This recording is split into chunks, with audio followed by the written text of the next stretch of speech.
حضرت حسین رضی اللہ تعالیٰ عنہ نے ان دنوں میں جو وہاں گزرے ہیں، جتنے بھی کوفی آئے ہوئے تھے نا، اکثر و بیشتر تو کوفے کے لوگ تھے، ان سے کہا کہ میں خود نہیں آیا، تم نے مجھے بلایا تھا، اے فلاں ابن فلاں، کیا تم نے مجھے خط نہیں لکھا تھا کہ آؤ؟ اے فلاں ابن فلاں، کیا تم نے مجھے پیغام نہیں بھیجا تھا کہ یہاں تشریف لائیے؟ اور دیکھو میرے پاس تمہارے خطوط موجود ہیں۔ وہ ایک تھیلا جس میں کہ خطوط ہے وہ بھی لا کے میدان میں رکھ دیا۔ 20 جو ہے خاندان بنی ہاشم میں سے شہید ہوئے ہیں۔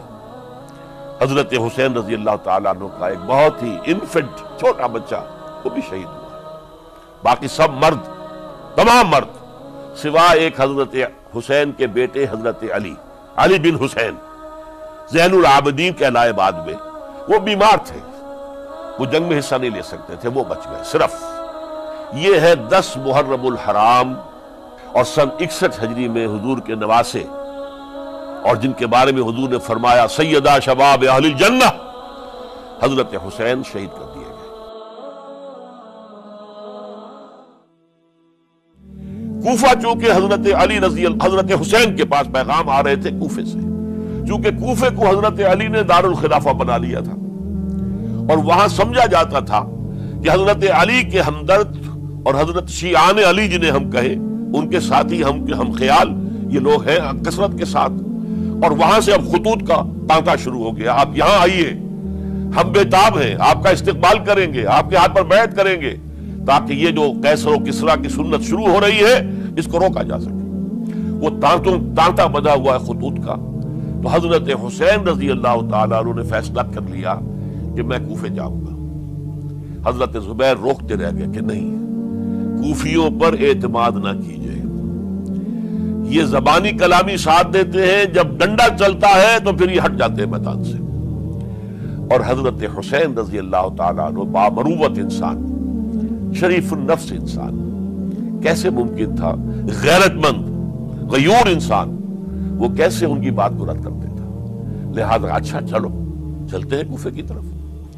آگے بڑھتے چلے گئے، کربلا میں پہنچ گئے، جو کچھ وہاں ہوا ہے پھر آپ کو معلوم ہے۔ اس میں یہ بات ہے، پہلے 1000 کا لشکر بھیجا تھا عبید اللہ ابن زیاد نے، اس پر حضرت حسین رضی اللہ تعالیٰ عنہ نے جو باتیں کہیں وہ کچھ اثر انداز ہو گئی۔ ان کا افسر جو تھا حر بن یزید تمیمی، وہ بعد میں حضرت حسین کا حامی ہو گیا، اور حضرت حسین کے ساتھ ہی اس کو بھی شہادت نصیب ہوئی۔ پھر دوسرے کو بھیجا عمرو بن سعد۔ عمرو بن سعد بھی ایک بڑی عظیم شخصیت کا بیٹا تھا، حضرت سعد ابن ابی وقاص جو فاتح ایران تھے، اور جن کو غزوہ احد کے موقع پر حضور نے فرمایا تھا کہ اے سعد تیر چلاؤ، میرے ماں باپ تم پر قربان ہوں۔ جبکہ احد میں گھیراؤ کر لیا تھا حضور کا، اور کفار قتل کرنے کے لیے ہجوم کر رہے تھے، اور کچھ حضرات تیر چلا چلا کے انہیں پھینک رہے تھے، دور جو ہے ہٹا رہے تھے، ان میں سے حضرت سعد ابن ابی وقاص بھی تھے۔ پھر وہ فاتح ایران تھے، اسی لیے گورنر بن گئے تھے ایران کے۔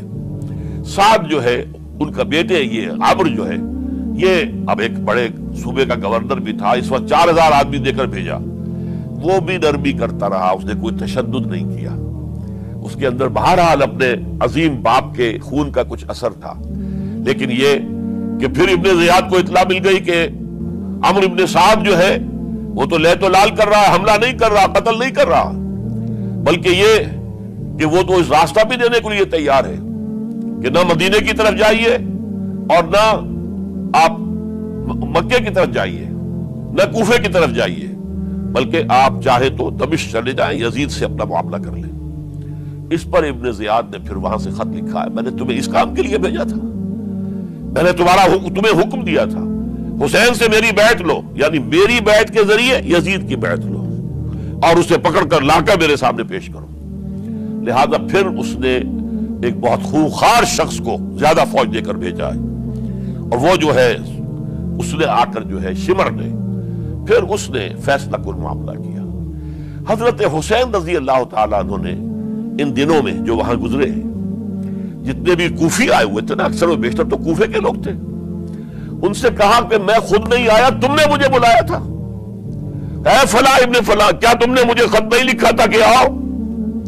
اے فلاں ابن فلاں، کیا تم نے مجھے پیغام نہیں بھیجا تھا کہ یہاں تشریف لائیے؟ اور دیکھو میرے پاس تمہارے خطوط موجود ہیں۔ وہ ایک تھیلا جس میں کے خطوط ہے وہ ملا کے میدان میں رکھ دیا۔